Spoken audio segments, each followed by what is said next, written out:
What up, bro? Yo. Hey, man. I'm just gonna share this now. Those girls just started. They're like, "Hey, we're about to go to dinner. Come out." And I'm like, "Now you have to wait." Ah! Yeah, they were. I was at the bar with one of them last night, and I left at 3, and she went out and hung out after. So she's it's her birthday weekend. She's going nuts. Hey, that's fair, man. When I heard that, I'm like, yeah, it's definitely going to be a rough weekend for someone, but Yeah, probably not you. yeah. I mean, I got home at like 3:30 because I walked home. But that's like normal for me now. My schedule is like weirdly changed to like wake up at like 11 or noon, and then my day doesn't really start until like 9 or 10 p.m. Like in terms But of like Saturday too. Yeah. Saturdays might be a little rough for you. Yeah, see, I've been like if I do it right, like I just have to leave the bar. Like I'm not even really drinking. I'm just playing pool. Like last night I won like 15 games in a row, and I kept trying to quit to leave, and they wouldn't let me leave. The people were like, "No, we want to play you because we want to beat you." And I'm like, "But I want to leave. I need to go." But Like, I got shit to do. yeah, so what I'm gonna do for Saturdays, and I've been starting to do this a little, is because my schedule, just being an NFT flipping DGen is wide open. I basically I try to sleep as much as I can every other day, and then on Saturday morning, if I have to do 3 hours of sleep with like 5 alarm sets, I can wake up. I'm fine with that because usually, unless we have like an ambassador's call, I can go right back to sleep after. Or I'll just like, nap throughout the week and kind of make up for it. Fridays I'll nap, so that's more like it's not a big thing.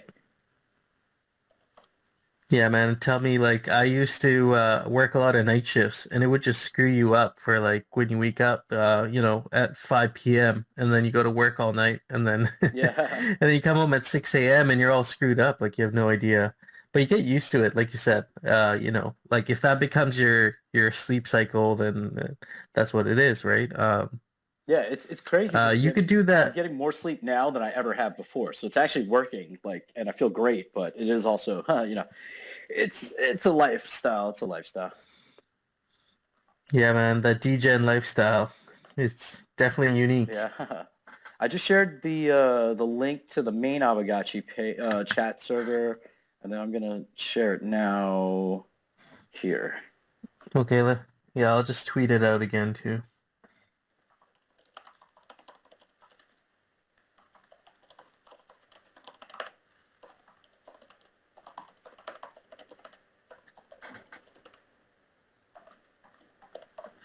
Join us in.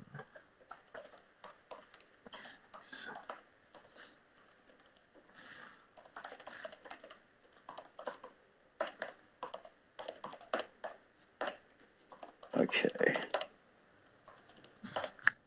Sweet, man. We oh,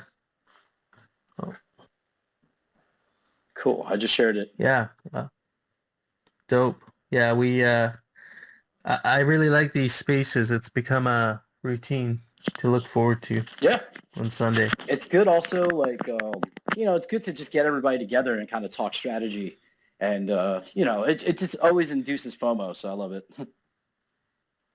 I know some people were kind of choked about the white paper not being like fully like a full-blown release of a white paper, but actually this chapter slash Bible kind of delivery method is actually better for us as as people who host Gotchispace Yeah. every Sunday, because we can have something every week. There's going to be something to talk about now Well, for like the next 3 months. I think it's going to be every 2 weeks. I thought that was the way they're doing the release.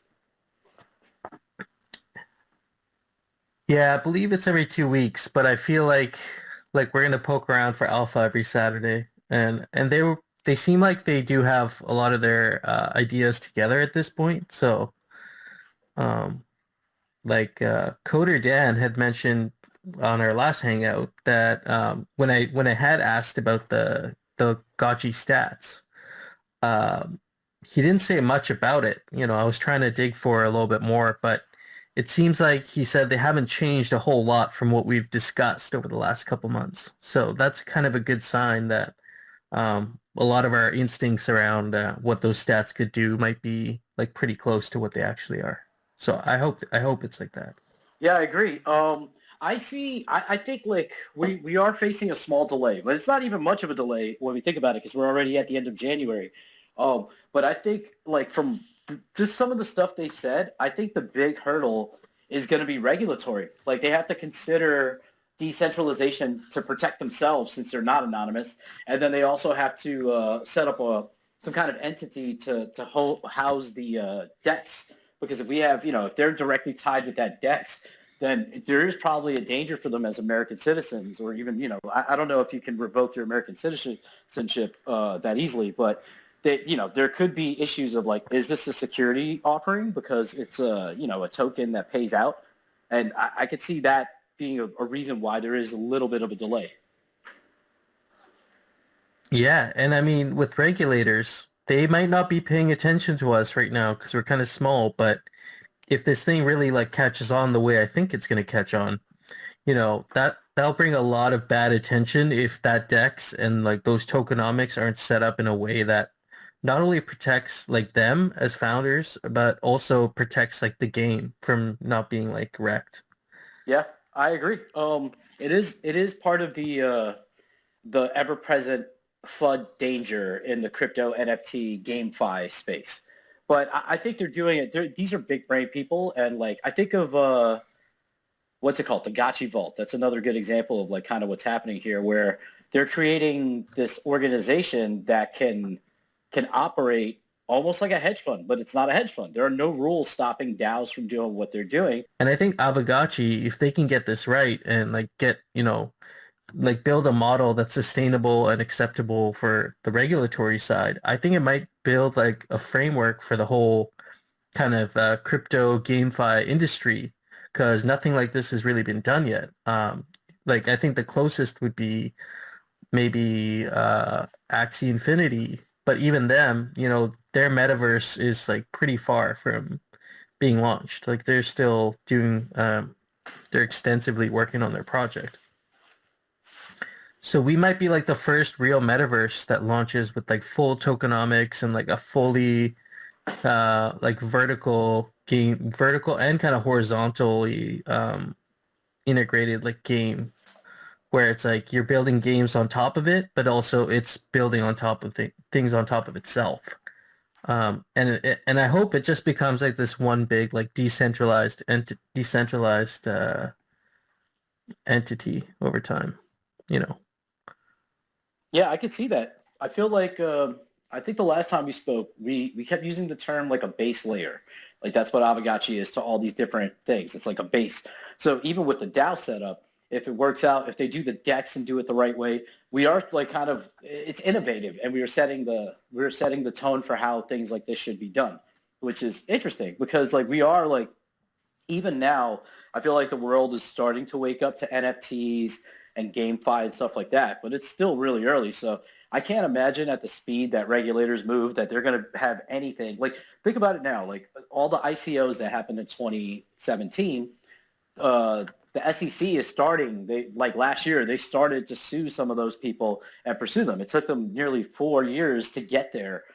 So they're not, they don't know what the fuck they're doing, but I'm not, I'm No. just, do your own research as usual, but But you made a good point there earlier, with Aavegotchi. It's good that they're taking the steps now to kind of make sure that everything's in order on the regulatory side. It's much easier to implement that now and get that fixed now before the game launches than trying to fix your game to meet regulatory, concerns later on. So it just comes to show in another way how kind of long-term the team is thinking. Like they're not building this game out for even 5 years. They're looking at 10, 15, maybe even 20 years. And there's very few games that have been around for that long. The ones that have been around for that long, you see like RuneScape or, like World of Warcraft or League of Legends. Those games, they offered a lot of different things to different players. They were almost a base layer for their own game. I think Aavegotchi is doing the same thing. And yeah, you have to have that long-term mindset when you're building something like this because it can be easy to like take shortcuts now and then pay for them later, you know. Very true. It is very true. So I want to pivot, I guess, towards the raffle. I was actually just gonna bring that up. Yeah. Yeah, I'm super excited. I've gotten further and further. Like, there's that copy pasta that people put into various discords, and it's like, I've overinvested. Can devs do something? Like, it's like, no. Like, I kind of feel the same way, but it's like, I want. It's not like that. It's like, I need more tickets. Like, give me more stimmy. No, literally. I was one saying that I wasn't going to participate in this raffle, but it's just become too appealing for me not to, and I bought a few tickets. I'm going to be betting on the uncommons, just because I'm not trying to grab everything. I'm not. I didn't put a whole lot of ghost into it, but I think betting on the uncommon wearables, given like their value in the marketplace, and then also like BRS wise what they do.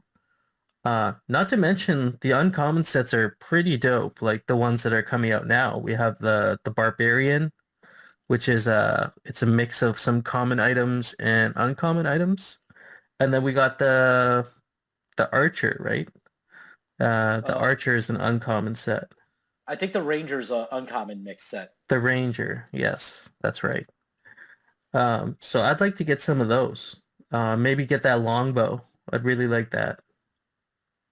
Yeah, like I went very heavy in common, uncommon, and legendary, and then the other day, like a day or two ago, I uh, I forgot what I did. Oh, I sold Matic. It's the one thing I never do. Like I took some Matic out of my Aave and bought like 500 Ghost worth of rare tickets because the Geisha set is like very alluring to me. It's those alluring eyes. But the spreadsheet that I featured from Dr. Wagme in the video that I put out about the raffle, it's like it sticks in my mind. I'm looking at it right now because I have a screenshot of it. And according to his predictions, based on the amount of tickets that were entered in the previous raffles and what he estimates to be the maximum amount of tickets that can exist for each one, the commons, 240 common tickets gives you a really good chance of winning a common item. Uncommons, it's only 65 uncommons. So it's like the uncommon tick, I feel like that's the one, that's a place where there's like a lot of upside. But I went heavy into legendaries because I need a sus butterfly in my life. I won't, I need it. I'm going to manifest it. I want to win 4 of them and then keep 3. Like I just need 1 of them, but I'll take 5. But you got a significant amount of tickets, so you have a good shot at winning some, right? How many Yeah, tickets, how many legendaries do you have? let me check now. According to Dr. Wagme's math, I need 175 legendary tickets for a chance to win 1. So I think I have 540 or 560. I single-handedly rose, like I brought the legendary tickets floor up like 25, 30% in one day because I went crazy. I was just losing it. Let me see. How many tickets do I have? So what do I have? I have 11,107 common tickets, 1,108 uncommon tickets. So with that, I should be able to win, like, according to his math, like maybe 10 or 15 uncommon items, which would be dope. I have 824 rare tickets, so that should win me 4 or 5, hopefully, items. And then 543 legendary. I have 5 mythical tickets now because I just worked out a trade with a Gotchi for like a gentleman's coat for some ghosts and some tickets. Like I'm going all in on the tickets is what I'm doing. Holy, yeah, you're going in ham, man. Yeah, Holy. according to my chart, what's the price of ghost right now? Let me just look at my spreadsheet. I think it was like 217 or something last time I checked. Yeah, so That wasn't long ago. currently I own 5,398 ghost worth of tickets, which is valued at almost 12,000 USD. And that's not including the 5 mythical tickets that I got in this trade. So it's a little bit more than that. So we're talking like 5450 ghost. So, I mean, I've never, like, the last raffle was by far my biggest dump in. I spent 1,000 ghosts, and I came out really well. Like, so I think this is the play, and all the big brain people seem to be doing it. And I've never really been I'd rather sell the tickets because if you sell them, you can, the APY, we talk about Frens having an APY for staking of around 40% just for straight one-to-one ghost staking. But if you sell the tickets at the right time, that APY can really, your return on investment can be closer to 200% because the tickets will shoot up prior to raffles. Like we just saw the uncommon tickets double in price. The godlike tickets briefly jumped up to like 78, 80 ghosts. And I think they're going to go back up there because I think it's like 150 godlike tickets until the floor is back up to 100 ghosts. So, you know, you can't go wrong either way, but I'm really going to swing for the fence on this one. I'm going to sell all the godlike tickets, hopefully, so I can get back some and then maybe buy more, just so I have some liquidity to buy that sus butterfly if I don't win it. Yeah, that's a good point. Yeah. What are the numbers again for the uncommon and common and like rare to have good odds? I'll actually do this. I'll put the screenshot into a tweet now, and then Hefe, you could share tweets, right, in the space? I think so. Let's try this out. Okay. Yeah, if you tweet it out, I'll actually be able to pop it in here, I'm pretty sure. Yeah, you just hit the share button on the far right of the tweet, and then you just hit at the top. It should say like Gotchispace. Oh, sweet. Yeah, let's do this. The tweet will be called Raffle Ticks Magic. I'll put Gotchi Gang in it and a good old LFG. This is courtesy of Dr. Wagme. So this was featured in the video. I don't know if he's changed anything, but there was a point actually when I spoke with it's up now. It was a few days ago where I was in the Discord and I put up like a screenshot of my ticket holdings, which were not far less, but less at that point. And then Dr. Wagme plugged in my numbers into his spreadsheet, and the return, it was like crazy. It was like showing I would win like 47 common items. I'm trying to find this. Let's see if I can find it. Yeah, I shared it there, so it's up there. If you guys want to check it out, it's pinned to the top. Yeah, where's this one that Dr. Wagme gave me, though? It's just like the one he did for me, essentially, like for my ticket holdings. And the numbers were, I had less tickets at that point, but it made, like, I went ham. I just went really, really ham. Hey, what's up? Nice. Good. That was good, Dr. Wagme. How are you doing? Hey, good. Yeah, I can go through the numbers with you real fast. And just big disclaimer, you know, the big variable is how many tickets are going to be entered, and no one knows that number, right? I think we can like have some educated guesses around it, but basically I think you'll need around 240 commons to win one, 65 uncommons, 160 rares, 175 legendaries. So like the numbers end up being like kind of the same amount of tickets to win the item that you're interested in. And it's really looking like uncommons are going to be the most profitable, and commons and rares after that. The legendaries, mythicals, and godlikes are a little less profitable, but they're so much more liquid that they have a lot of value in themselves, and also their returns from rarity farming are greater. So one of the complex things that I have to put into my calculations when I enter the raffle is how will this boost my rarity farming rewards? And the rares tend to be a pretty sweet spot for my returns. So I have 18 gotchis that would benefit from the full geisha set, and that will boost my rarity farming rewards by about 500 ghosts. So that's 10% extra bonus that offers me. So I ended up skewing, or I'm going to skew my investment in rare tickets a little extra. So it's all super complicated. That's what makes it fun. But hopefully that tweet answers questions. And feel free to DM me or.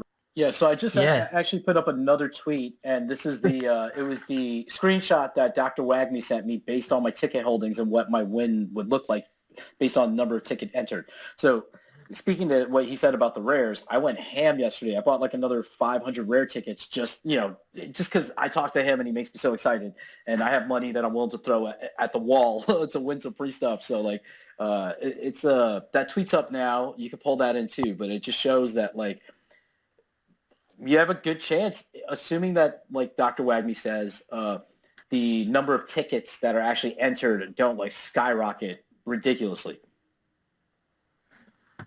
Yeah, and I mean, keep in mind, this is not financial advice by any means, because there's another factor here with someone like me. I'm going to only be entering like maybe 20 or 30 uncommon tickets to try and win something. So, like I'm kind of just taking a risk with that. Like my odds of actually winning something are actually a lot lower than, if I was to actually ape in a little bit, there's a higher percentage of winning. So it almost seems like there's a tipping point when you're buying these tickets. If you're buying less than a certain amount, then your odds of winning significantly go down, it seems like.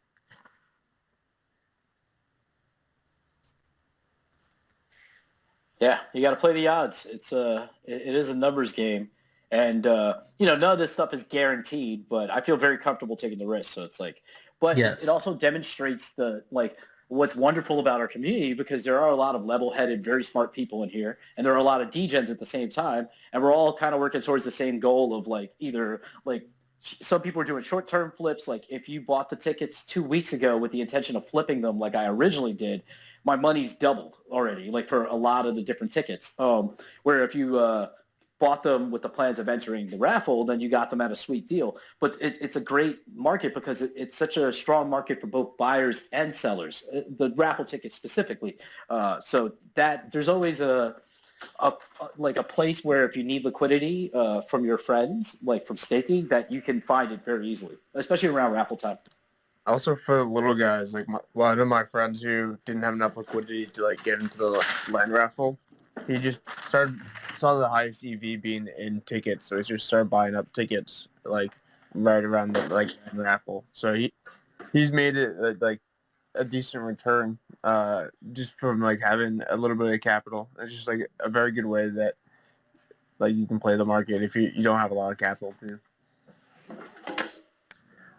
And plug out to the Gotchi Vault, right? I think the Gotchi Vault is going to allow people to have access to the yield that comes with the raffles without being a whale. Because people like me that have big ghost stacks, I can have a really blended strategy that reduces my overall risk and gives me lots of potential upsides across different investments. But for a little guy who's just trying to figure out, man, there's no chance I'll win a godlike, but wouldn't it be cool to have that upside? And the Gotchi Vault allows you to be a part of a big group that has access to that upside. And I know we can talk about the Gotchi Vault later too, but keep that in mind as an option for you so you have increased percentage chance of getting access to those high investment returns. So I'll say one thing very quick, Dr. Wagney. I'm planning on doing an interview with Bearded about the Gotchi Vault. It's gonna happen sometime next week, similar to the video I did with you. So I've told him jokingly, I'm refraining from speaking about the Gotchi Vault until I do that interview, because I want to make this the dopest, most informative video I can for the Gotchi gang and for my normie friends who are interested in this and that want to get the exposure without having to do any of the work, essentially. Absolutely. Love it. I don't want to spoil anything, but the Vault token, the VLT token, which is going to be part of the Vault DAO and how we're capturing the profits that come in, is going to be farmable probably within the next week or two. So don't wait too long for that interview so everyone can be a part of that token drop and claiming process and start earning extra money. Okay, I'm going to message Bearded right now and try to set this up for tomorrow. Do it. I wonder how the odds of the raffles are going to change over time, because that's also going to give people this other opportunity to still earn yield through the VLT, through the Gotchi Vault. What are your thoughts around that? How do you think the raffle is going to change moving forward in terms of odds? Because I saw a chart recently, an interesting chart showing how, from the first raffle we had for Aavegtochi down to now, the odds actually have significantly dropped because of the amount of entrants that have come in and the amount of friends that are being farmed now compared to then. So how do you see that changing over time? Do you think people in the future are still going to have a good chance with the smaller amount of tickets, or do you think it's going to be more dependent on larger guilds and kind of larger players winning these items? Yeah, that's a great question. I think that the big returns will go down a little bit over time as the Gotchiverse materializes and the risk decreases. And also as we have more complex tools to help people access like what these percentage returns are, like the Gotchi Vault. So the Gotchi Vault is going to even out the returns probably across all of these things. Like I know that uncommons are going to be extra profitable, but I don't know if everyone would have known that. But people that invest in the vault are going to have extra uncommons entered in the raffle, and we'll sell those at a profit. So these mechanisms are going to even out the returns for the entire community. But I believe strongly Aavegtochi is going to create value significantly moving forward, that all these things will be super valuable. And we haven't even seen the rush of people that are coming in with Gotchiverse debut. So while things are profitable now, when there's going to be this period of huge demand as we see a bunch of new users come in, and we could see profits go up even further than around the 180 to 200% returns I'm expecting from this raffle. Smash bod 99 uncommon tickets. Let's go. Nice. It's good. So like kind of what I'm getting from this, and it's funny, we were talking about in the friend zone Discord this morning about how like the best time to enter raffles was yesterday, like the last raffle, and the next best time is this raffle. You know what I mean? So it's if you're new to the game, it's better probably to try and at least get your odds up and maybe go in a little bit heavier in these earlier raffles compared to maybe later. It's possible that we're going to have a lot more friends being farmed later at some point, and it might be a little bit more challenging. I could be wrong, but it might be a little bit more challenging to win stuff later on in the game, a year, 2 years from now, when these raffles probably are a little bit more competitive. And at that point, I think maybe a lot of people will be relying on alternative ways to get their yield out of their ghost. And there'll be many, I'm sure, including the Gotchi Vault being one of them for sure. Yeah, I think the odds are probably on this one is like the best because we just had 2 land raffles that people dumped a lot of friends into. Versus like what you're saying, when a lot more people come in and are farming friends and are entering tickets. Like I feel like this is probably like the best odds raffle that we're probably going to see before like the Gotchiverse releases, at least wearable raffle, because there's not going to be another wearable raffle with the Gotchiverse release. I don't believe. Yeah. There might be. They might just be like, hey, we'd do another one, but I doubt that. No, I could see if we do a Haunt 3, maybe we do another wearable raffle. But I don't think Haunt 3, personally, Haunt 3 shouldn't happen until after Gotchiverse is like, at least the Citadel part of it is launched. Alchemic is being yielded. The Dex is set up so that people can actually, quantify and see what their returns are. And then FOMO will ensue, and then people will want more Gotchis. And I mean, those of you guys that have been involved in many NFT projects, like the floor is everything, when you're monitoring like how a project is doing. And like from a wearables perspective, like not only are the commons like the floor, which puts additional purchasing pressure on them, but guilds are going to have increased return with communal channeling. And those are going to be one of the strongest purchasing powers out there is the guilds. So I think we're going to see continued increase in the common floor. We could see a drop in mythical and godlike floors. I wouldn't be surprised by that just because I'm worried the demand won't be there from the OG whales. But the common floors, I think, are going to go up even further because I've been working with guilds on do they have their common wearable already, and they don't. And so I'm planning to acquire around 600 to 800 commons in order to supply to those big guilds at a premium because I know they don't have it. And this is going to be the most profitable raffle I think we'll probably ever be able to participate in, and I'm not planning to waste that opportunity. Yeah, I feel the same way. Dr. Wagby, let me ask, since you have this plot 600 to 800 common items and you intend on selling them batch order for a premium to guild, does that mean you're not going to be listing those on the bazaar like as soon as you in the short term? Because if you don't, you're kind of creating a little bit of a supply shock. I mean, it's only 600 is like 12% of the full 5,000 that are being released. So, but that's still significant in terms of supply, especially considering a lot of people are going to win or buy common wearables to actually equip to their Gotchis. So, what's your strategy there? Do you just hold and then wait until like you're set up? I'll be sweeping the floor because I know this, that I have a huge number, and I think people are gonna maybe get lucky, or they'll want their liquidity back, and they'll be excited to sell theirs, and I'll take them for cheap and then sell them for double to guilds. So don't sell your commons. Dang. All right. Now I gotta. I'm gonna have like $1 million of Gotchi assets because if I sell them too early, I'm gonna miss out on bigger returns.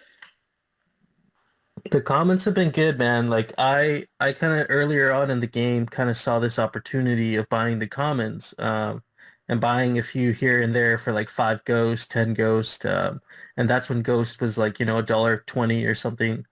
So I picked up a bunch of commons back then. I wish I would have just been more selective with which ones I chose, because I just kind of bought a little bit of everything. So I have like 60 different kinds of wearables a lot of them are common and uncommon. But I wish I would have been a little bit more selective with those and maybe tried to win a little bit more through the raffles. But I think the raffle strategy is kind of taking form. It's something that the whales, I think, and the larger, like the OG players have kind of known for some time, with the return on the raffles, but that information seems to be making its way out. And not to mention that I believe this is the first wearable raffle that was influenced by the WTF, right? The Wearables Task Force. So that's also interesting. Yeah, I think it's also the first, like, and Dr. Wagner said this in the interview we did. This is the first set of wearables that seems to be like truly influenced by the gameplay of the Gotchiverse. Like there's definitely, it's a DeFi, like Rampage essentially wearable set where we got like Citadel Knights and we got archers. There's definitely like less meme items and more like, oh, we could see how this is going to have utility. I can see a lot of... Go ahead, Dr. Wagner.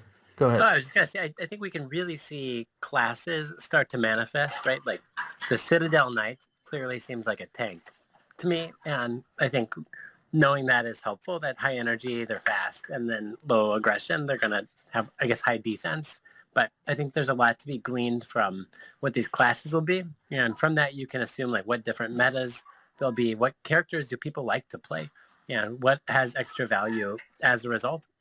There's some big brain moves, I think, to take from what these classes mean, what people will want, and where the demand will be.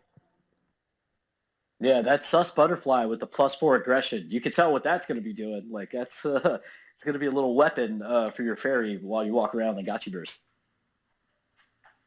Oh yeah, and it's one of the few legendary wearables. You got the legendary raffle, but is there any other legendary pet? I don't think so. Nope, that's it. No, I don't think so. Yeah. There's no legendary cactus. No, I think there's a rare cactus and a mythical cactus. I don't know if there's a godlike cactus actually. There is, yeah. Yeah, there is. Well, it's funny. We talk about these wearables. Like today I did a OTC deal with a OG Gotchi gang member, and I sold him a gentleman's coat.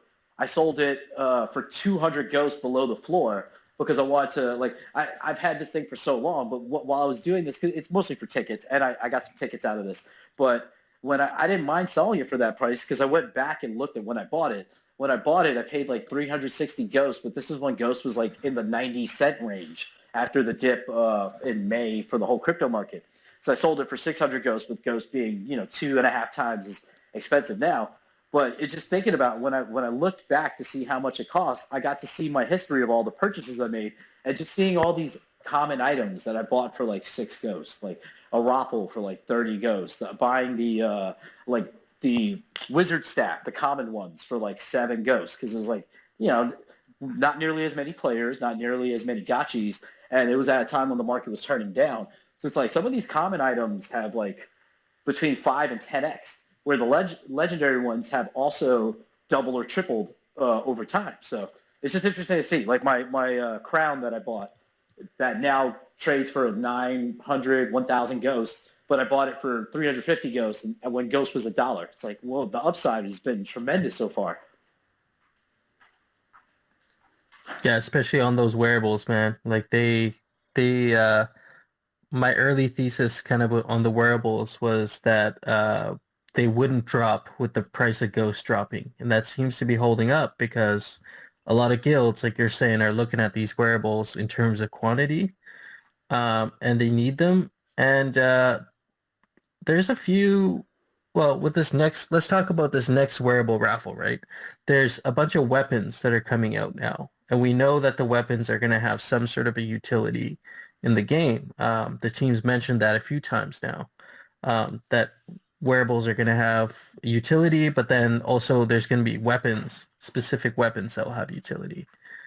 I could see a lot of guilds trying to consider grabbing this double-sided axe or like this longbow or like the smaller bow and arrow for their guild weapons, for their war chests. And so I'm kind of keeping my eye out on those, whether I win any in the raffle or not. I'm going to be keeping my eye on those, and if I feel like they're undervalued, I'm sure Dr. Wagme and probably a lot of other people are thinking the same thing now. But I'm going to be keeping my eye on those. I think if I can grab a couple when the actual utility is revealed, a lot of these MMORPGs, the ranged weapons usually do go for a pretty good premium because they have an advantage in terms of where you can shoot from and the fact that you won't have to like go right up to an enemy character like a liquidator to actually hit them, right? You could like be like around a corner or if sometimes games have glitches, there's like ranged weapons tend to have like this little bit of a premium from my experience. And Yeah, so that's something I'm keeping an eye on. yeah, I feel like the hand slot items in general in the game so far in our ecosystem seem to go for a premium anyway. Like I think of hand items legendary versus legendary body items. I believe the floor on body items is somewhere around like 640, 650 ghosts, where if I'm not mistaken, the baby bottle is the cheapest. It's also the worst, like trait-wise for my Aavegtochis, but I bought one of them a while ago. The cheapest hand item, and I think it goes for like 800 or 900 ghosts. So it's amazing, like that price difference. And, that's even before we get anywhere near gameplay that people are valuing the hand items as more. I think another fun takeaway is that clearly like Twitter Dan and Jesse, they look at what the market's doing and how the market values these items. Because if we think about the boosted parcels, right, they were like, oh shit, like these are valued a lot, like we should probably boost them. But what they can tell right now is that these hand items, like these wearables, are pretty valuable. So I think they're going to build in the utility to match like how they're valued retrospectively. So I was initially shitting on wearables because I thought gotchis were everything, but I think I'll have better ability to lend out my gotchis. I can't imagine it's going to be super fun to play unless you have like a weapon, right? Like you need a weapon to go do stuff, to go kill a liquidator. So I think betting on those hand items is super smart. And that's my plan moving forward. Yeah, it's interesting because Webb has been like preaching, and I didn't listen to him early on when I should have. He was preaching wearables, wearables, wearables, and I was just more focused on staking and getting as many Aavegotchis as possible. And then after I really blew it on the Venly, not the Venly, but the wearable raffle where we added in the Venly items, and then all the steampunk trousers and all that stuff that came out, that wearable raffle. In the GBM, I just tried to get, outbid as much as possible. And then all of those floors kind of went up. And then I could have entered the raffle or bought more stuff, and I didn't. And now I'm seeing the error in my way because, like, I think, like almost, I mean, raffle tickets now is, like, probably 20% of my Gotchi holdings, where my wearables are probably 40% of my Gotchi holdings. And then, like land and Gotchis themselves. Actually, the land might be more than what because I measure everything based on floor price, but I have a couple parcels that would sell at a premium because they're like their location, their size. But yeah, you're never enough wearables, never enough. Like Dr. Wagme was saying there, wearables will increase your yield. Right now, the higher end wearables is where it's at with increasing your yield because, with rarity farming, you want to be equipping like rares, legendaries, mythicals, etc. So that's one way of increasing your yield. But you have to also think that the metadata for these wearables is going to be adopted across many different games that are built on Aavegtochi. Like, I'm curious to know what this Gotchi Heroes game is going to do with these wearables. And if there's like some sort of attack that makes your Gotchi like really OP in the gameplay, that means indirectly you're going to be earning more in-game tokens, you'll be earning more ghost, you'll be earning more rewards that way. So it's an indirect approach to increasing your yield by modifying your Gotchi's traits. And then the second thing is I couldn't imagine some of the experiences that Pixelcraft is building around the Gotchiverse. I'm assuming they have some really, really cool ideas. And I could see wearables being a big piece of that, where you might need a specific wearable in order to begin a quest or maybe even complete a quest. And that creates a rental market around wearables where Wow. It's like I need to do this quest to earn 10 ghost, and this quest is like an event going on for 2 weeks. And so within that 2 weeks, you might have to borrow like a legendary wizard staff or something just to finish the quest and then, return it back or whatever. So like it might create this like gating feature in the game where certain features in the game will be gated depending on whether you have that wearable or not. Kind of like what we see with the communal channeling, right? You need that specific wearable to channel with that guild. I was thinking about, speaking of wearables, like we're talking about wearables being used for battle, basically, right? To make your Gotchi better in battle. I wonder, because I don't think there's been any talk of this other than outside of, and when we speak of communal channeling, the effect that wearables will have for that.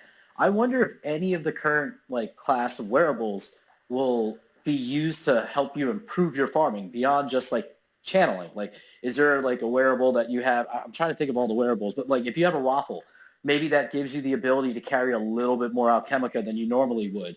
Or if you have, I can't think of anything else, but royal robe or something, does that help you carry more? That would be an interesting use of the wearable traits. And what Dan told us is that he wants like every wearable to have a unique function. And like, it's hard to think of, hundreds of unique functions. So one of these is going to do that, right? If you can think of something that would be useful, one of the wearables will probably do it. And it'll be fun to see the market impact on it. Yeah, I'm also very hopeful because I think we've talked about it, and we'll segue a little bit into this. Season 3 of rarity farming. I think if we get Season 3 to happen sooner than later, that's going to have a huge impact on the wearable market because people, it creates more FOMO. People want to get that passive yield from the rarity farming. So it would be cool if we can get Season 3 happening right after this new wearable raffle because it'll create this like price action and market movement that I think everyone involved can benefit from.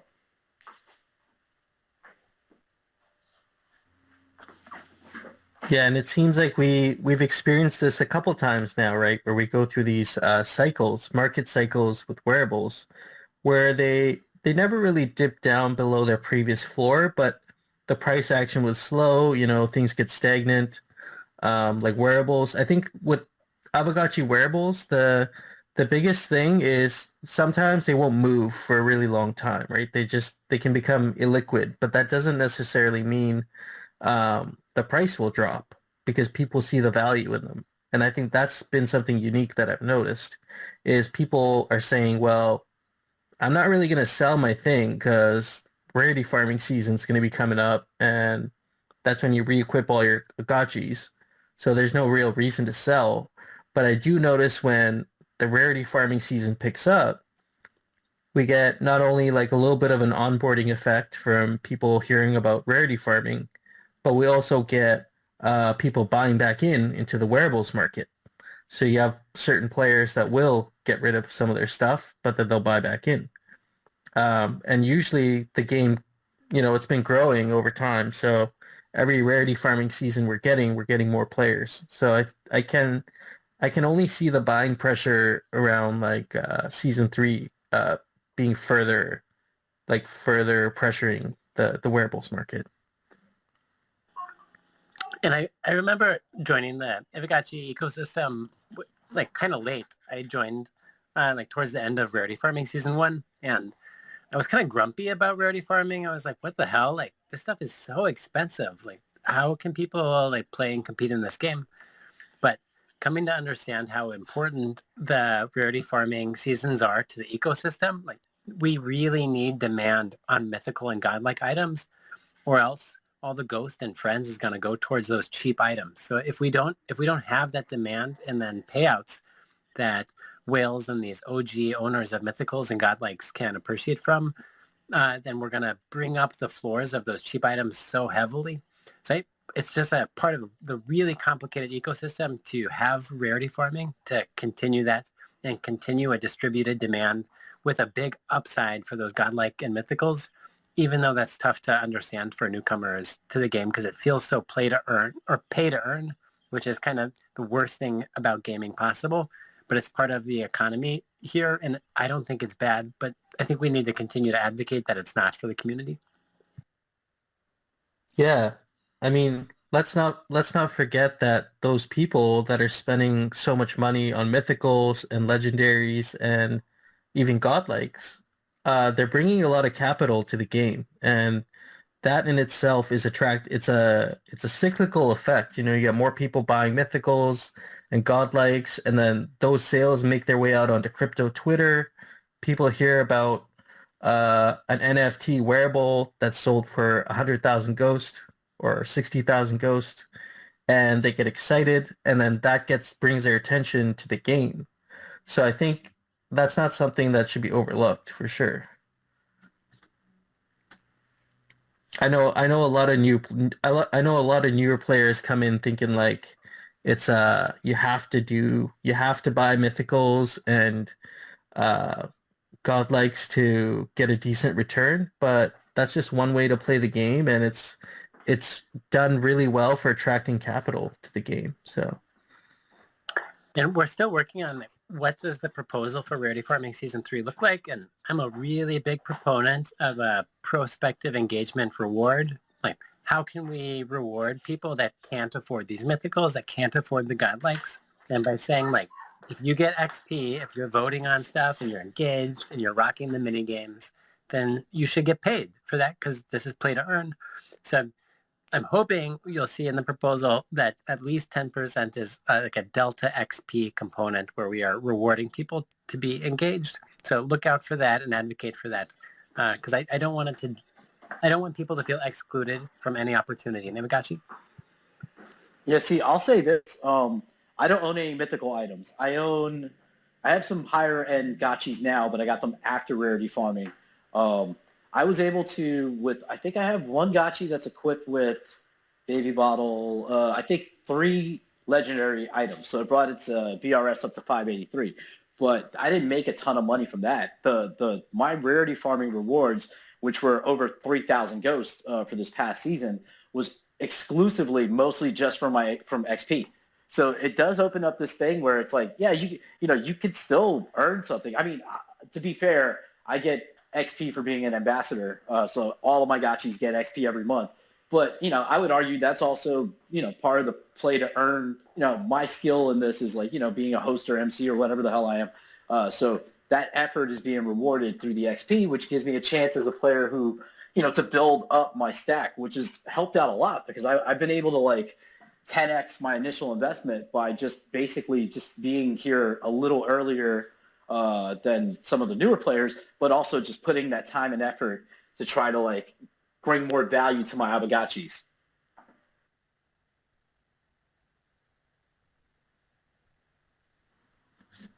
yeah, totally. Yeah, no, I hear you on that. I think everybody should be striving for a mythical because like I mean, I for the longest time thought, well, I'll never own a mythical. Like it's just not gonna happen. And I've decided, I'm gonna try and maybe start with a small amount of ghost and try and flip my way up this year and see if I can flip enough wearables and whatever gotchis or land or whatever I can see an opportunity, and see if I can get myself a mythical this year. I've set that as a goal. So and I don't think it's impossible to do because there's so many opportunities in Aavegtochi.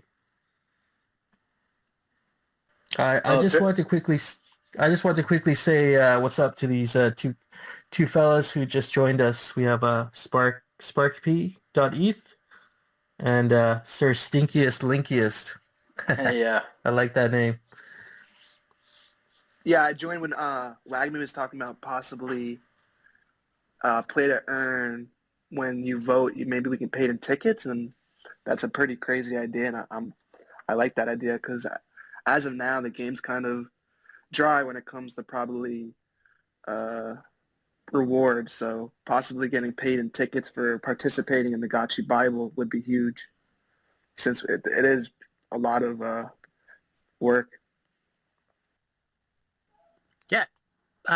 So like one of the things on that is the DTF, the Dow Treasury Task Force, is gonna have its core prop coming up soon to vote on, and in that core prop, I think we're gonna be requesting budget, DTF budget, if you will, and basically the goal will be to like have a hot wallet for the DAO to reward just completely across the ecosystem, like our creators, like the different ways to get engaged, the people that are developing games, the people that are developing applications on top of Aavegtochi, people that have websites. Like, how can we reward those people for the work they're doing? And also, how can we reward small people that are just like grinding away in the arcade, crushing it, hitting the leaderboard, and be like, dude, you're awesome. Let's like give you some tickets for that. And I think we need that nimble dexterity that budget could offer. And so just so you guys know, you'll see in this core prop a 50,000 ghost request from the DTF for that budget. And the group of us will manage that and basically distribute that to the community to reward engagement. And that's one way to part of this play to earn or DAO to earn economy that we're trying to build together. And that's what that'll be for. Well, that's awesome. Yeah, I I've definitely never heard support DAO that. to earn before. That's really cool. Yeah, I think it's our first big step into really becoming decentralized because we're able to nimbly deploy these funds in a decentralized way. It's not just Pixelcraft deciding oh, there should be rarity farming, and we've decided okay, we're going to do the rarity farming, but this is the next step where we can literally deploy the funds for tickets and engagement and devs or ambassadors or whatever we see, whatever the community decides should be rewarded, we can kind of do that like Dr. Wagner said. Just very quickly before I forget, I saw Lord Hills and Brills in here. The Order of the Portal Mages, they're doing a raffle that is going to wrap up at 9 p.m. Eastern, so in 1 hour and 9 minutes. So I bought 24 raffle tickets already. I'm a DGen. If you have not gotten your raffle ticket, go and get some. I'm sure if you go to the Portal Mages Twitter, you'll be able to find the link to it. This is going to support their treasury and help them build their DAO. And there are some dope prizes up.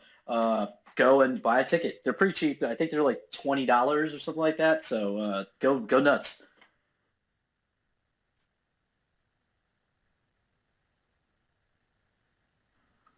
Yeah, that's a good point. I should get on that. Do you know what some of the prizes are, by the way? Offhand, I believe there's a wizard staff that's up for grabs. There's going to be some tickets. I'm not sure if they're drop tickets or other tickets. And then there was another item, I believe, either that or Ghost. I don't know. I didn't do my own research. I just bought the tickets. It's a D28 Humble. It's a sweet one. And then Sick. Three drop tickets for third place. Support the mages, man. Get out there and get a raffle ticket. Damn, I didn't know they were raffling land. That's cool. Yeah.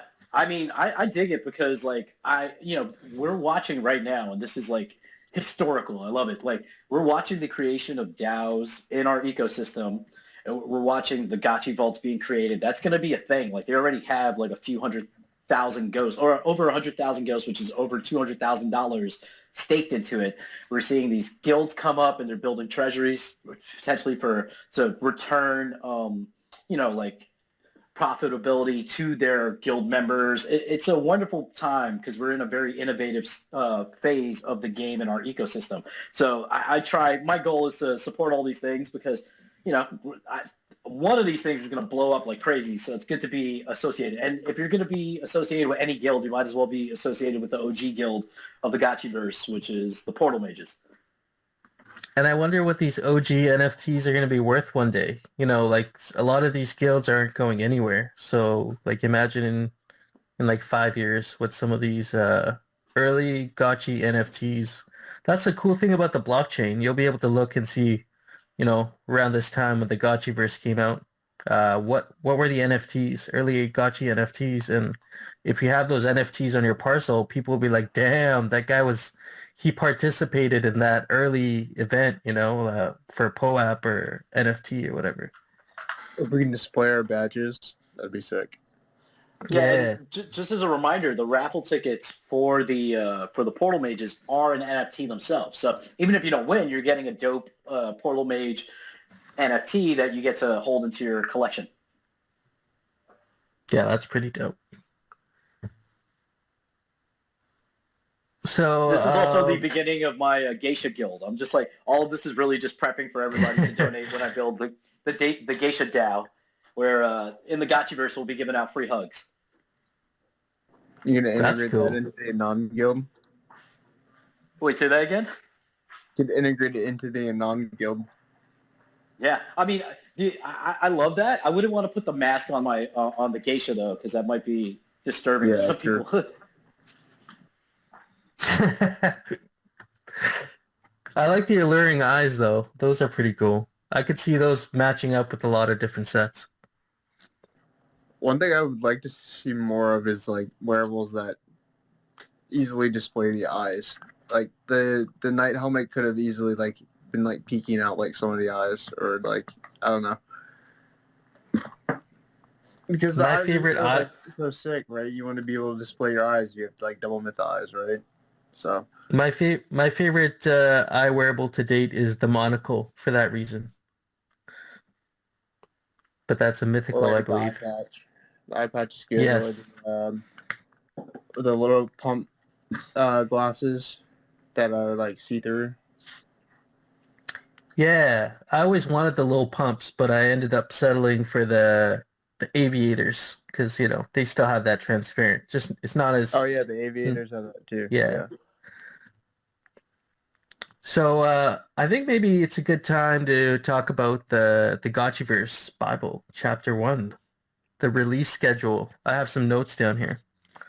And so kind of what we can expect, because we got Chapter 1 this week, which was really, in all honesty, was kind of like breadcrumbs compared to what we're going to be getting over the next couple weeks. But they gave us a release schedule, which I thought was interesting. And kind of gives us an idea of what the timeline is going to be. Now, first off, I think the timeline's stretched out a lot more than what we thought, but also it seems like they've allowed for a lot more community input, and we'll have a better say in how the game is being shaped over the next couple months, rather than releasing a static white paper and making promises that they may or may not fulfill later on. So I really like this chapter. Initially, I was kind of turned off by it because I was kind of hoping to get all the information at once. But then I realized, how deep this rabbit hole actually goes. And it goes a lot more deep than we think. So we got, what do we got here to look forward to for the next couple months, right? We had our first stress test, but we're gonna have our second one now, January 28th, hopefully. So pretty soon, I think right after the raffle, we're gonna have this stress test. But it's gonna be a replica of stress test 1. So I hope it runs a lot smoother this time. I hope we can actually, I don't know about you guys. Were you able to shoot hearts and stuff last time? I wasn't able to because my my computer kept like freezing up. Like my internet connection was not the best. Yeah, I kept freezing up. I saw all the hearts, but I couldn't tell where my hearts were or anything. Yeah, it was that part. Any of the projectiles kind of got very laggy. Yeah, it'd be interesting to see if they introduce more projectiles, like different ones. Yeah, I know that this one's going to be special because Dan was like, be there. There's going to be something. But I know there was even a hint that maybe like potentially be able to keep some of the stuff we pick up. That would be kind of cool, or some kind of reward for being involved. So it'll be interesting. What we really need to do is get, because I think on the last stress test, we got 700 Gotchis in at once, which is amazing. So if we could do that and, the test is successful, that's great. But I would love to see that number doubled, because then we're going to have to really stress test eventually where we get like almost all the 4,000 wallets all on at once that own a Gotchi. Oh yeah, that's going to be intense. That's going to be an intense test. But I could expect for this one, probably this similar numbers to what we saw last time, 600 to 700 maybe. Yeah, I think that makes sense. I think the largest Discord party we ever had, it was the one that I freestyled with Jesse and Cutter Dan. That had like 700 people. So I feel like that's a good number for us. But it'd be great to see that double or triple. Yeah, I don't know. Like with the launch of the whole Citadel, Citadel is huge. This space that we're going to be testing on January 28th, I believe Dan was saying is 1/7 the size of a single district. So like a district is 7 times larger. That's crazy. Like size-wise, that's huge. I don't know. I don't know if we're going to see the same density of Aavegtochis when the full Citadel launches. Like you might have like a nice corner to yourself for a little while. So it might be good to collect Alchemica that way. Do you think we're going to see a problem with the Polygon network like we did with the Sunflower game? Maybe not, because their code is a lot cleaner. Like the way that they're executing the Alchemica collecting later on is going to be, you're going to collect all your Alchemica in-game, and then there'll be a deposit point to transfer your in-game assets to on-chain. So like the Sunflower game was like literally everything, every single time you try and strike or like try and farm whatever you were farming, it would be one transaction. Oh, wow. Whereas I like didn't this even is know that. That's crazy. yeah, That was so like nightmare. literally every time you'd pick a Sunflower, that would be like one transaction going to Polygon, and there was like, I don't know, probably like millions of them being farmed, right?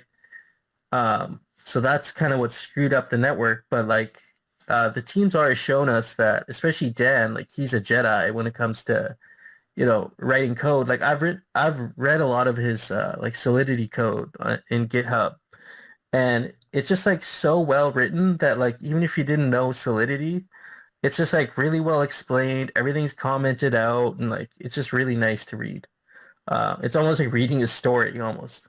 You can kind of really understand what's going on, even though you may not fully understand the code.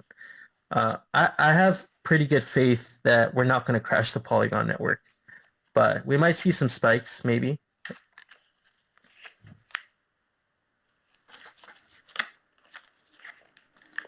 Yeah, it'll be interesting because also just thinking about like you're saying with the stress test, we're gonna have 1/7 the initial stress test, 1/7 the size of a district.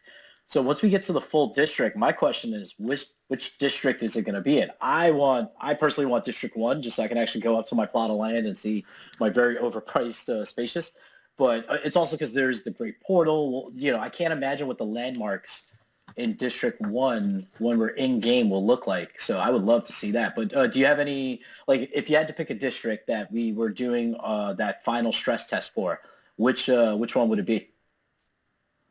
I definitely feel like it'd be District 1. Just because like you said, that's where like the main portal, the Great Portal is. So I'd really like to get a look at that and see what that main area looks like, because no matter where your land is on the map, I believe all of us at some point are going to be either spawning or traveling to that area because a lot of things are going to be, it's going to be the center hub. A lot of things will be going on. So I'd I could really see like them to do. scope that out.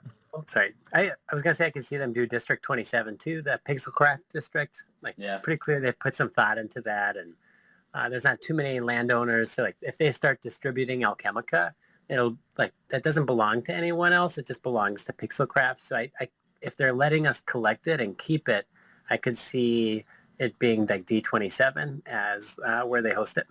I would love to see District 1, but my bet's on District 27. As I have a single parcel in District 27, I would also love to see that. I'd be fine with that. We can go visit my parcel and get some drinks. Same. Nice. So I think the stress test that you're referring to is stress test number 3. That's going to be mid-February, and it says there will likely be different kinds of events at an area of interest in the real Gotchiverse. So that kind of tells me, like, I'm thinking District 1, but it also could be Pixelcraft Square, because it mentions different kinds of events. So there might be some experiences kind of set up, like developed by the team, just for that. It's possible.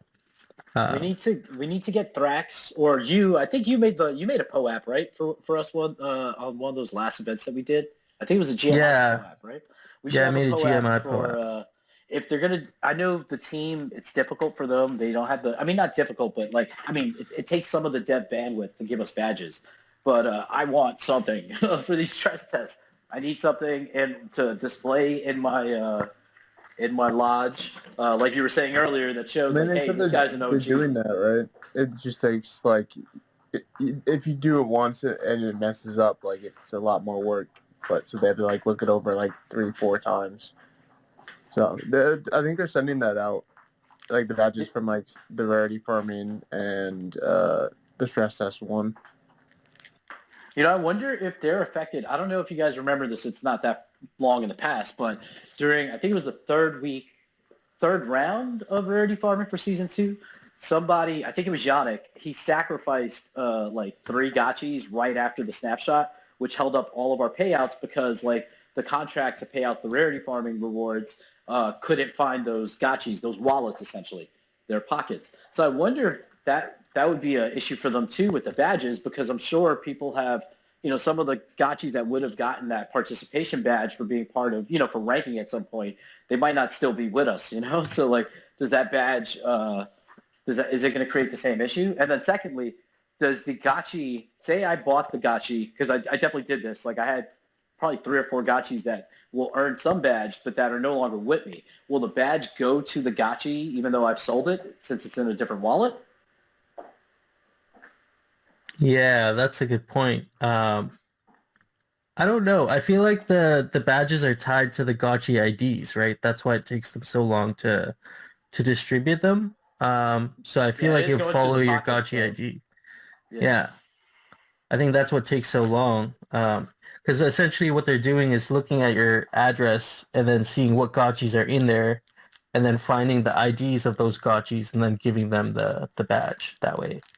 So if it got moved, I'm sure it would probably just follow the ID of your gotchi.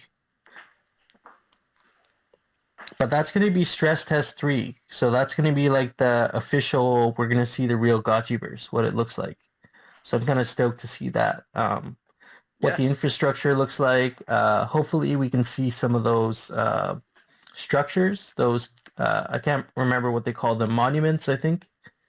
So maybe we'll get to see some of those. Yeah, it's an exciting time.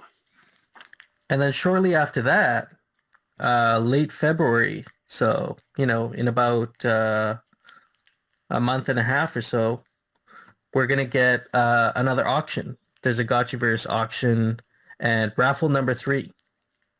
So there's going to be another raffle, another land raffle. There's going to be 10,000 parcels up for auction. So 10,000 parcels, so kind of like, almost like the first one.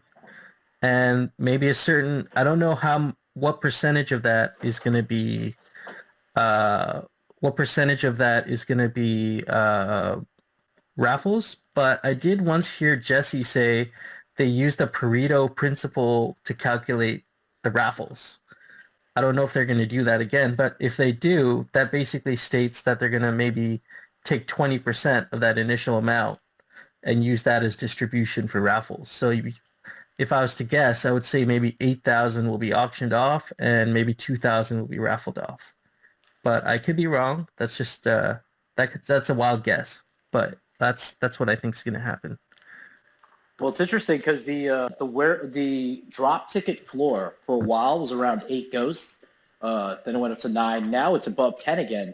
So I wonder if once they release the Gotchiverse Bible, the first edition where it had these dates, if people start to FOMO buy drop tickets, because the price in the last week has jumped, 20%. But those tickets are not coming into play for this raffle. And then I wonder, will they drop again after the raffle? Like, is it just that people are making the mistake of getting drop tickets thinking they can convert them into wearable tickets? Who knows?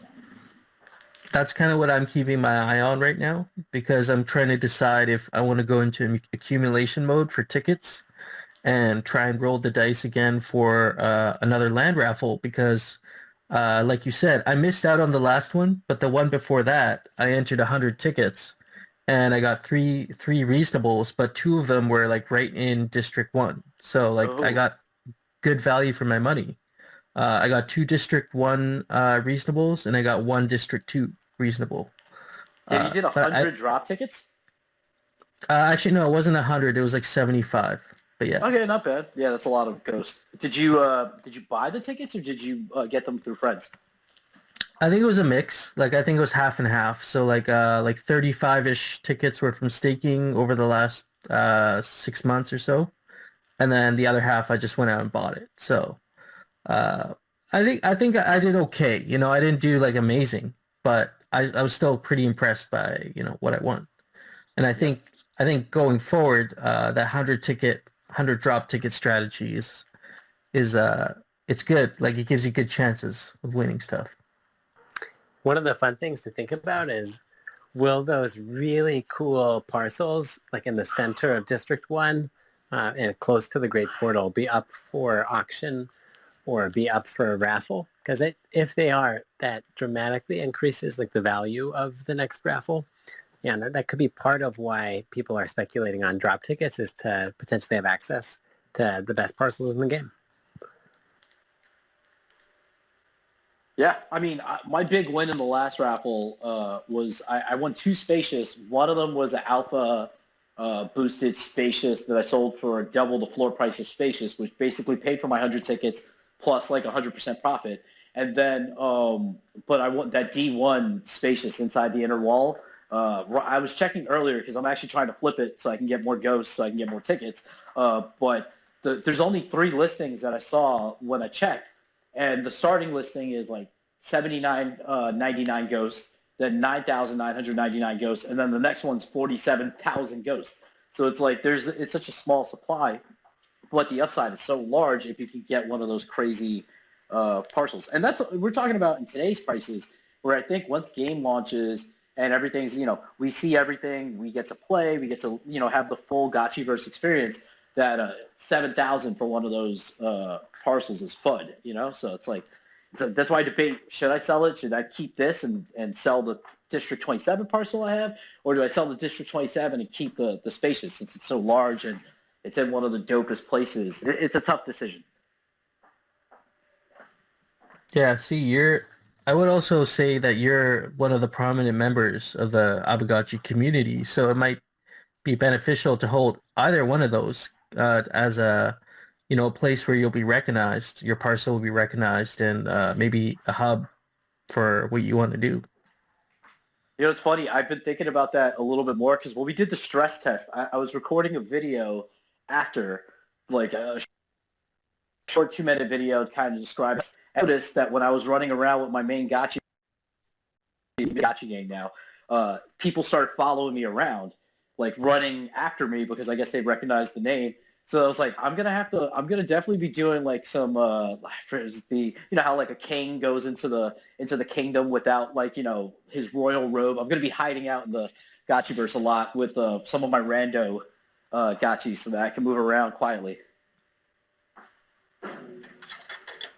I definitely have a few incognito gotchis just for that reason. But I also thought about these tiles, how some of my parcels are going to say, they'll say Hefe or APC or something on the parcel, Nice. so people can know that, this is where I kind of hang out, you know. Damn, I want to get more I go. information about those tiles. Hopefully that comes soon. Go ahead. My goal is to write down the coordinates of the rich parcels. There's going to be some plundering happening. I actually bought a reasonable parcel just close to those really keck rich parcels, just so I can walk over and steal all the keck when it comes out. It's not stealing, it's farming.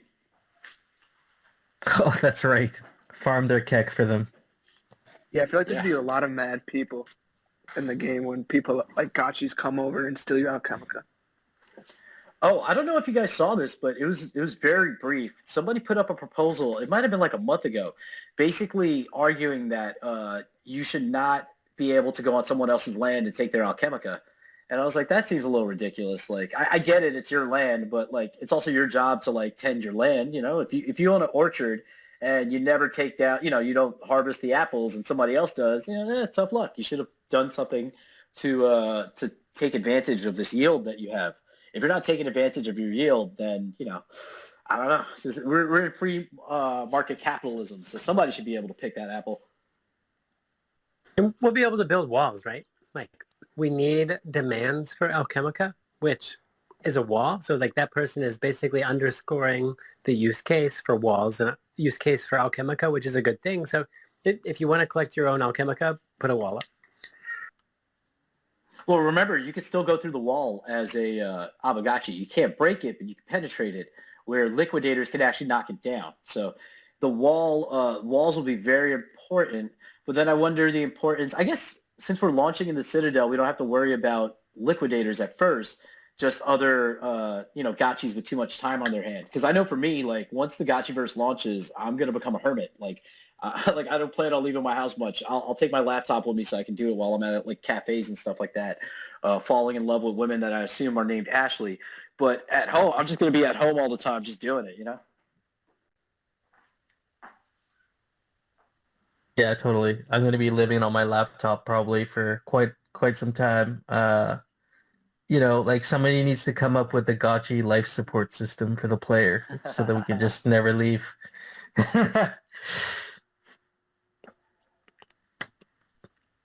But I was gonna say, what was I gonna say? I had a good point, but it's escaped me now.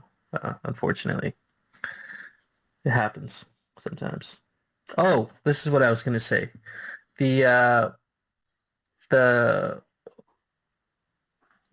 this idea of having a deterrent, right? Like gotchis will still be able to break through this wall that you build and get your alchemica. But it kind of reminds me of when I used to live by a peach farm, and for the longest time, this guy would just like let these peaches just like fall off his tree, like he would never harvest them or like harvest them late or whatever. And I would just go in, like I had endless amounts of peaches. Like I just always walk over and grab some fruit, and then one summer he put up like this electric wire like chicken fence, and it wasn't like anything crazy. It was just like chicken wire, but it was like electrified. And it zapped me like one or two times, and that was enough.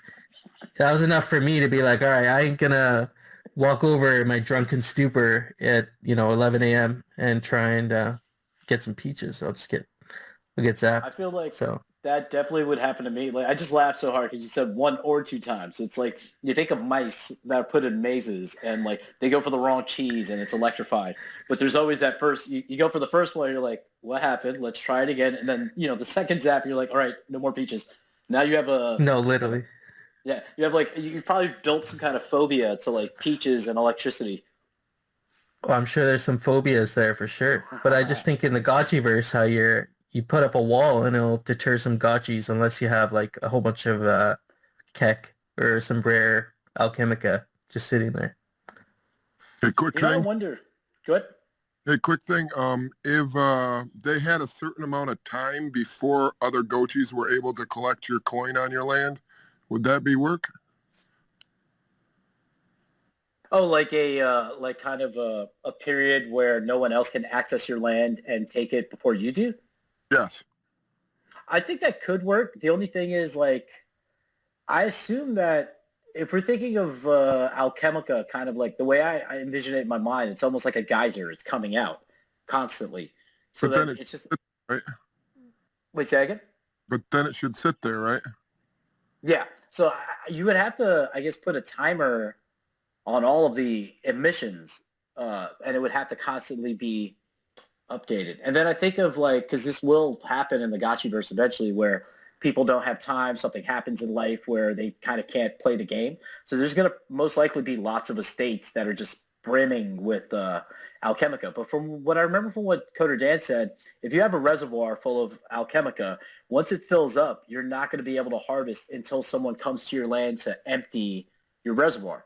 So I don't know if that means like if I have a reservoir and someone breaks down the walls, will they be able to rob my reservoir of the Alchemica? That I don't know. I wouldn't be opposed to the timer though. But then I can imagine, you would have to have some kind of UI feature so that the player who's trying to rob you can know that they can, whether or not they can go in and take your Alchemica, just to make it fair, I guess. Yeah, absolutely. I agree. Yeah, that'd be cool. I feel like, especially we're lucky because once this launches, we're all very much early. So we're going to have the advantage of being able to go around and pick up. There's going to be so much Alchemica, I think, because there's just not that many players. And if we are launching the full Citadel, it's going to be huge. So there's going to be a lot of opportunity to collect. And then eventually as like adoption happens for the game, that's going to drop, as does all of these things in crypto and DeFi when more people get in and the yield drops a little bit. But it'll be interesting. This is why we need, for it to be next week so we can get chapter 2 of the Gotchiverse Bible and get some more info. Yeah, absolutely. But at the same time, it's kind of going to be like a free-for-all from what you guys are talking about. You kind of can just run through people's land everywhere and just take as much Alchemica as you can pick up. Yeah, I until people can build installations like walls or But didn't you the harvesters. stop Aavegtochi? Say that one more time. Didn't you just say the walls don't stop the Aavegtochi from getting through? It slows them down, so they can't they go through it, but they have to I think the Aavegtochi's attacking the wall to weaken it to go through, where the liquidator can attack the wall, weaken it to break it down. Okay, that makes sense. Yeah, but I will say this is sort of speculation because this was part of we talked about this in a Gotchi Gang hangout with Coder Dan like a month or two ago, and it was like talking about these ideas. Nothing has been set in stone. So once we get that Bible, it'll be they might clarify. I bet there's going to be an option to allow public or private, or like you have to input a name. I doubt it'll be a free-for-all because if that was the case, a lot of people would lose out a lot of money. I was going to bring up another thing Coder Dan was saying is that in order to fix the boost mistake or whatever for people who overpaid, they will have some kind of bubbling up thing for proximity to the cuck and things. I believe they're discussing that. I don't know if that has gone through because I think we're also discussing a potential like drip feature for people who bought land because of the delays and the launch of the Gotchiverse is now a little later than what we anticipated, so that those people who lost their liquidity by buying land and won't have access to land auction number 3, that there would be like a drip of some sort, so that there is some kind of like reward for being a landowner at this point. Yeah, both would be dope. Yeah, I mean, I'll take the yield in any way. The only thing I'm against, though, is the bailout. As I named my 540 BTC Gotchi, no bailouts, please. But I don't mind, us getting rewards. I'm never going to be against that. I'm always cool for that. Well, no, he had just mentioned that the actual, CAC and all the different colors actually were meant to be more than they are now. So they're kind of like missing out what their original future was. Yeah, I agree. I remember being very against the bailout, as I called it. And then when we did the stress test, I immediately understood what they were talking about. It's like, oh, this should be, we have a river of Keck. It's like the size of 50 Gotchis wide, something like that. This should have some kind of significance. If it doesn't really have a big significance, then it is a miss on the UI, and it will be kind of, I don't want to say a turnoff, but I can see why people would like be like, oh, what is this? Like, because it should have more value. Yeah, I wasn't thinking like a complete bailout, just something to kind of maybe boost it a little bit, bubble ups and then random bubble ups throughout the whole map so everybody gets a little bit. Yeah. What I like that they kind of mentioned, and Jesse did this a little bit. He was being interviewed, I think, by the people from Lad City, and he was saying in the interview, anybody that was live watching, if you sign into the Gotchiverse, they'll do like a quest, like sort of gather up as much alchemica as possible. Top gatherers retweet, tweet on their tweet a picture of what you earned, and they gave away a prize. So I think they have plans to do, because they'll be able to execute them kind of like what they did during the first stress test, like quest where we could just like win rewards if you're there in the game at that moment that aren't so much alchemica driven. It could be like we're dropping a whole bunch of wearables all over the map. Whoever finds them, you get it, like scavenger hunt type stuff.